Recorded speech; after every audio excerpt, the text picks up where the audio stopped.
Hello दोस्तों, स्वागत है आज की इस वीडियो में। दोस्तों इस वीडियो में मैं आपको बताऊंगा कि दोस्तों अगर आपका बैंक ऑफ बड़ौदा का बैंक अकाउंट है और उसमें अगर आपका नाम गलत है तो नाम सुधारने का जो फॉर्म है उसे आप कैसे भरना है। दोस्तों ये लेटेस्ट फॉर्म है बैंक ऑफ बड़ौदा का कस्टमर रिक्वेस्ट फॉर्म। ये मतलब लेटेस्ट वाला है, नया वाला है।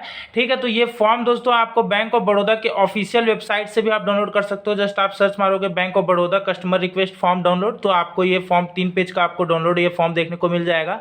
तीनों पेज आपको नहीं भरने होते हैं। और ब्रांच में जाओगे तो ब्रांच में जाने के बाद भी आपको कस्टमर रिक्वेस्ट फॉर्म मिल जाएगा। ठीक है, तो आपको दोस्तों ये कैसे भरना है, जो भी आपको फॉर्म मिलेगा आपको इसी फॉर्मेट में आपको भरना होता है।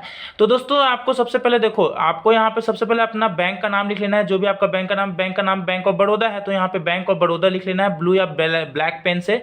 उसके बाद जो भी आपका ब्रांच का नाम है, कौन सा ब्रांच है, बैंक ऑफ बड़ौदा के कई सारे ब्रांच होते हैं ना, तो आपका जो भी ब्रांच है उस ब्रांच का नाम, आपको ब्रांच का नाम यहाँ पे अपना शाखा का नाम लिख लेना है। और उसके बाद दोस्तों आपको यहाँ पर अपना डेट लिख लेना है। जिस दिन आप ये फॉर्म भर रहे हो ना उस दिन का डेट आपको यहाँ पे लिख लेना है।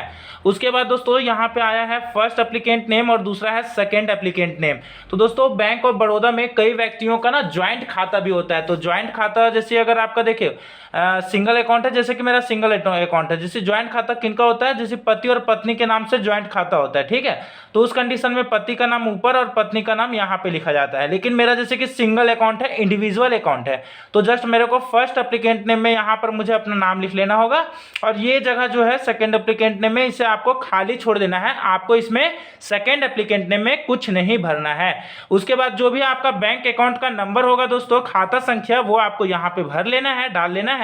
और जो भी आपका फोन नंबर जो आपके बैंक अकाउंट के साथ लिंक है वो मोबाइल नंबर यहाँ पर आपको भर लेना है। उसके बाद दोस्तों यहाँ पे कई सारे कॉलम आपको देखने को मिल जाता है। लेकिन जैसे कि आपको नाम बदलना है तो दोस्तों देख सकते हो चेंज माय नेम के ऑप्शन पर यहाँ पर आपको जो है दोस्तों टिक मार्क कर लेना है। टिक मार्क करने के बाद दोस्तों आपको यहाँ पर जो नया नाम आप क्या रखोगे, जैसे कि मान लीजिए स्पेलिंग जैसे आपका कोई मिस्टेक हो गया, आपका मान लीजिए नाम है रवि। ठीक है, मान लीजिए एग्जांपल के तौर पे नाम है आपका रवि। ठीक है, इस तरह से रवि। तो अगर आपका बैंक अकाउंट में RAAVI लग गया है तो नया नाम जो ठीक नाम है, सही वाला नाम है, वो आपको नया नाम यहाँ पे लिख लेना है। और दोस्तों आपके साथ जैसे नाम बदल रहे हो तो आप जो भी नया नाम जो यहाँ पे लिखोगे तो वो आपके आधार कार्ड या पैन कार्ड या वोटर कार्ड में कोई ना कोई आइडेंटिटी प्रूफ में जो इसके साथ आप अटैच करोगे उसमें आपका सही से नाम लिखा होना चाहिए।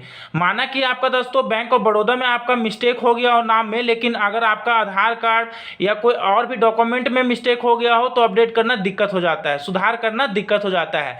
तो दोस्तों आपको क्या करना है, जो भी सही नाम बिना स्पेलिंग मिस्टेक के साथ आपको अपना नाम यहाँ पे लिख लेना है। और इसके साथ कोई एक ऐसा डॉक्यूमेंट देना है जिसमें आपका नाम सही से लिखा हो, वैसा कोई आइडेंटिटी प्रूफ देना है। आप कोई सा भी डॉक्यूमेंट दे सकते हो, पैन कार्ड या आधार कार्ड या ड्राइविंग लाइसेंस या पासपोर्ट या वोटर आईडी कार्ड या नरेगा कार्ड, कोई भी डॉक्यूमेंट आप दे सकते हो नाम बदलने के संदर्भ में। तो आपको यहाँ पर अपना जो सही नाम है बिना स्पेलिंग मिस्टेक किए हुए अपना नाम यहाँ पे लिख लेना है। और उसके बाद दोस्तों ये 3 पेज का आपका जो है ना, ये 3 पेज का आपका फॉर्म होता है। ठीक है, मैं थोड़ा सा और ऐसे कर देता हूँ, ये 3 पेज का फॉर्म होता है। इतना भर लेने के बाद दोस्तों आपको तीसरा पेज में डायरेक्ट आ जाना है। ठीक है, और यहाँ पर लास्ट में देख सकते हो दोस्तों, लास्ट में जस्ट आपको यहाँ पर अपना 3 कॉलम आपको मिलेंगे। तो 3 कॉलम में बस आपको पहला कॉलम में आपको अपना साइन कर देना है। साइन कर लेने के बाद दोस्तों आपको आपका जो आधार कार्ड, जैसे कि मैं अपना मान के चलूँ तो मेरा मिस्टेक था, तो मैंने अपना पैन कार्ड का फोटो कॉपी और ये जो फॉर्म था, ठीक है, उसको एक साथ अटैच किया, एक आवेदन पत्र लिखा और बैंक पासबुक का फोटो कॉपी दे करके काउंटर पे मैंने सबमिट कर दिया। तो उसके बाद दोस्तों मैंने शाम को किया था 2-2:30 बजे दोपहर तक, और मेरा शाम को मेरा नाम अपडेट हो गया था मेरे अकाउंट में, मतलब मेरा बैंक खाता में अपडेट हो गया था। यहाँ पे ये एक्नॉलेजमेंट स्लिप है जो आपको बाद में जब आपका ये फॉर्म एक्सेप्ट कर दिया जाएगा तो आपको ये एक्नॉलेजमेंट स्लिप आपको मिल जाएगी। ठीक है, बैंक ब्रांच से ही मिलेगी। और आपका यहाँ पे साफ साफ लिखा भी हुआ है, your request will be proceed with in 2 working days. मतलब कोई भी आप रिक्वेस्ट करते हो बैंक अकाउंट में, जैसे नाम अगर आप बदल रहे हो तो आपका समय सीमा जो है मैक्सिमम 2 दिन वर्किंग डेज लिखा हुआ है, लेकिन आपका 2 से 4 घंटा में आपका नाम सही हो जाता है, आपका बैंक खाते में आपका नाम सही से अपडेट कर दिया जाता है। तो आई होप आपको ये वीडियो अच्छी लगी हो। अगर वीडियो अच्छी लगी तो वीडियो को लाइक और चैनल को प्लीज सब्सक्राइब कर लेना। वीडियो देखने के लिए आपका बहुत बहुत धन्यवाद। Thank you, thanks for watching the video.